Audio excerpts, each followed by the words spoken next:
Hello, good day everyone. How are you all today? My name is Hussein and I'm back again to bring you all the midweek review and the market updates, what has been happening in the market and how you can position yourself in the upcoming days. We have got a lot of things are going on and since Monday, so let's just do a quick review what happened in the economic calendar and what were the major economical events that were actually driving the markets towards this volatility. All right, so I see that the claimant count from the Britain for the GBP, they lost about 850,000 jobs.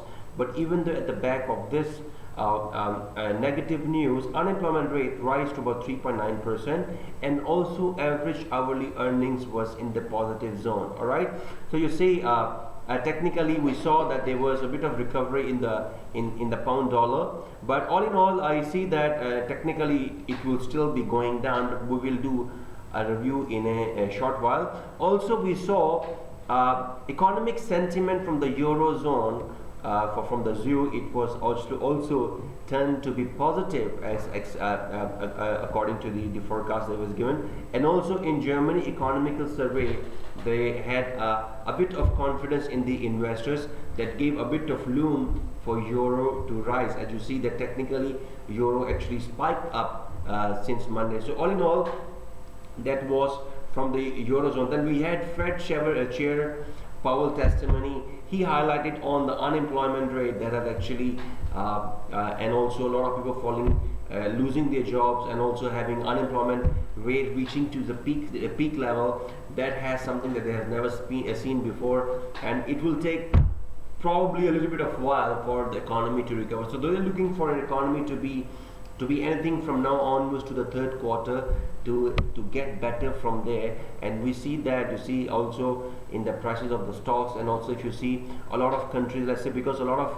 European countries are actually removing off the travel restrictions and slowly they are opening up the borders in a way to get the economic activities in order. So as you see, gradually, slowly it is getting in there that we wanted to see. Also then from Angela Merkel, she announced that they will be introducing a package of 500 billion to the eurozone in a way to boost the economy to go through this pandemic. So all these comments were actually positive for the euro. This is why actually it spiked up and actually it went up. But what is the longer direction, that we're going to share with you shortly on our price section analysis.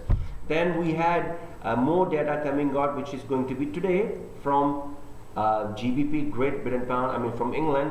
We are having a more inflationary data of the consumer price. Also retail sales highly anticipated to be to the downside, of course, because you see the dramatic fall in the consumer spending and also in the retail prices has happened all over the country in this pandemic. It's definitely going to be the week.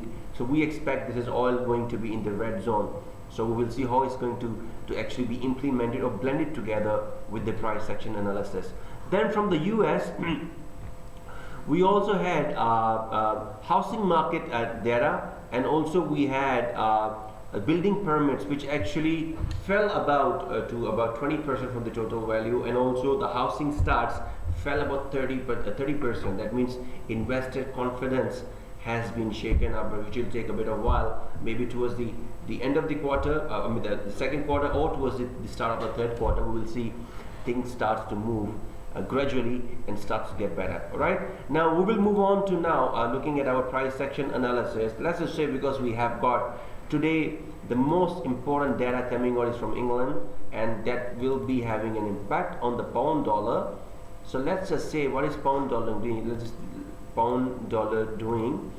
All right, so I just see that from here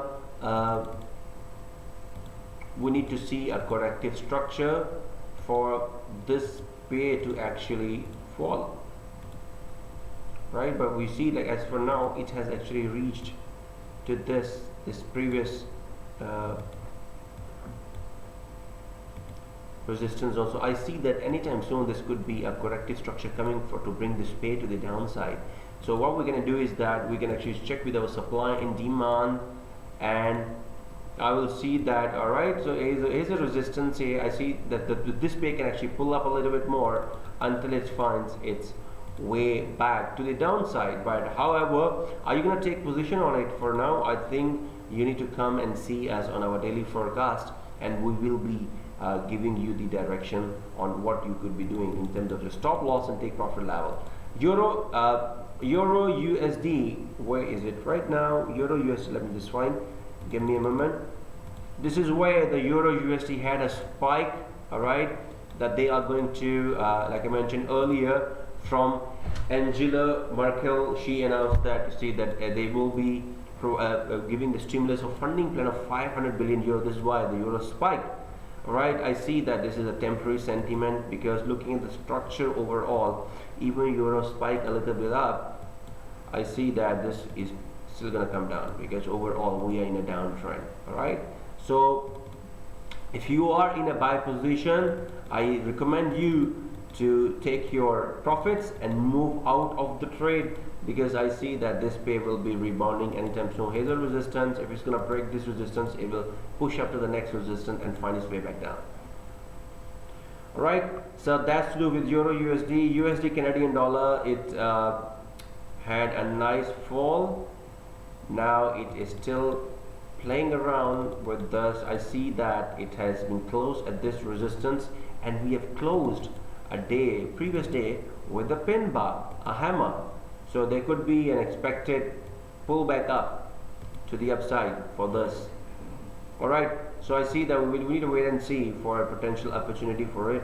So I see that on daily chart it has actually reached to this level from here. If at all it's going to break this support, then the rally will be massive. It will be really like dropping down. However, we will be doing the forecast for our daily London session forecast, how to find the stop loss and take profit levels on that. Then having a look at on GBP JPY, if you have joined our daily forecast, we spoke about it. It's going to pushed up about 130 pips and so on, right? So I see that it is forming a downtrend, but we see the inflationary data will bring this pair down. So I see pound overall, it's under pressure. So however, on an intraday basis, this could have been a good trade, but as for now, if you want to take your position, I see that like I mentioned earlier, on our daily forecast we will be giving you an answer. But I see that even if it pushed up a bit, this pair will be falling. Alright, so be careful, because pound is tend to become weaker later.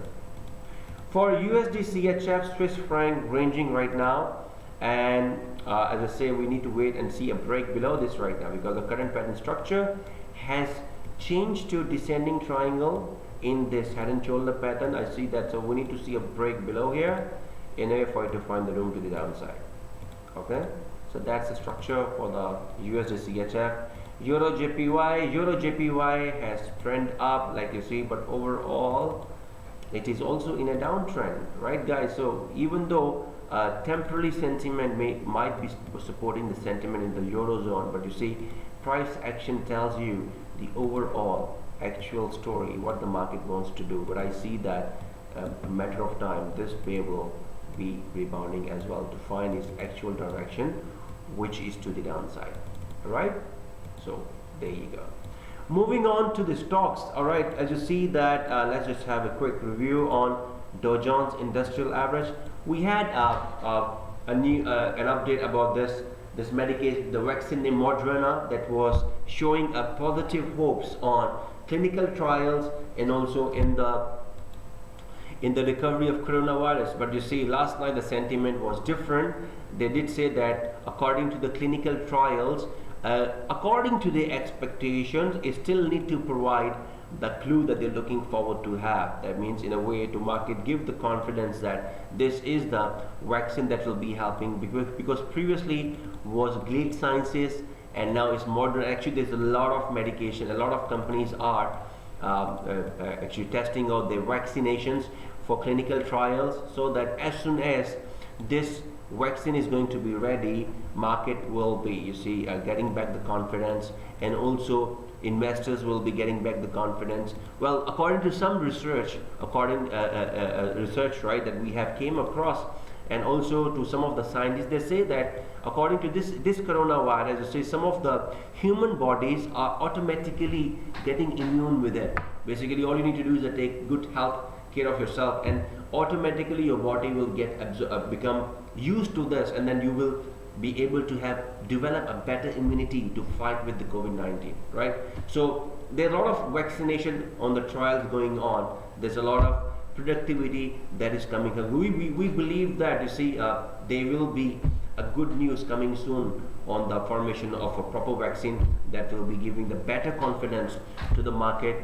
And also, according to the Federal Reserve, they did say that in this hard time they don't care, because they have already provided a stimulus plan in a way to boost the economy. This is why you see when Dow Jones or S&P 500, means if US market is doing well, Asian market also respond to that. So you see, it is so much important for investors to know that this pandemic has to come to an end, and we believe strongly that this will come to an end.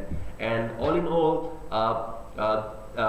less bad news, but we see that more good data coming out that will be helping us to have a better sentiment in the financial market. Well, doesn't matter for the forex market, is a good news or bad news, you can always buy or sell the currencies. Same goes with the stock market. You see, it is because we are trading with CFD, you can buy them and sell them at the same time. All right, so all in all, these were some of the market events or some of the fundamental analysis up till today that we thought of coming back and sharing it with you. I really hope that this information and this analysis for fundamental is going to be very useful for you, and we will be back again at the end of the week for the closing bell of the week to give you the weekly update, what we have learned, what we came across, how our setups that we shared with you in our London sessions went across, and how much of a new learning in terms of profits, in terms of your new analysis actually brought you towards end of the week with a lot of knowledge that was needed. All right, I will be signing off. That's all for today, and I will see you guys soon. Take care and bye bye.